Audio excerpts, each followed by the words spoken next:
Surat ST વિભાગને દિવાળીના તહેવારો દરમિયાન થઈ કરોડો રૂપિયાની આવક। સુરત સ્ટેટ ટ્રાન્સપોર્ટ વિભાગે દિવાળી તહેવાર દરમિયાન આવકમાં નોંધપાત્ર વધારો નોંધાવ્યો છે। 12 દિવસના ગાળામાં વિભાગે આશરે 8.5 કરોડની કમાણી કરી, જે તહેવારના સમયગાળા દરમિયાન મુસાફરોની મોટી સંખ્યામાં મુસાફરીને કારણે શક્ય બની છે। આ આવકમાં વધારો સુરતથી વિવિધ સ્થળોએ 3000થી વધુ બસ ટ્રીપ્સના સંચાલનને કારણે થયો છે। તહેવારના સમયગાળામાં મુસાફરીની વધતી માંગને પહોંચી વળવા માટે વધારાની બસ સેવાઓનો ઉપયોગ કરવો એ એક વ્યૂહાત્મક પગલું હતું, કારણ કે લોકો તેમના પરિવાર સાથે દિવાળી ઉજવવા માટે તેમના વતન જવા માટે મુસાફરી કરી રહ્યા હતા। સુરત એસટી વિભાગના સક્રિય અભિગમમાં વધારાની બસો તૈનાત કરવી અને મુસાફરોના પ્રવાહને સંભાળવા માટે સેવાઓને સરળતાથી ચલાવવી સામેલ હતી।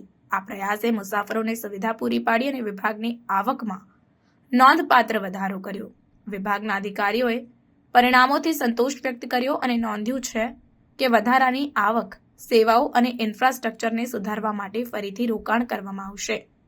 મુસાફરોએ વધારાની બસોની ઉપલબ્ધતાની પ્રશંસા કરી છે, જેનાથી તેમને તહેવારના ભીડ દરમિયાન ખાનગી સંચાલકો દ્વારા વસૂલવામાં આવતા વધુ ભાડા ટાળવામાં મદદ મળી।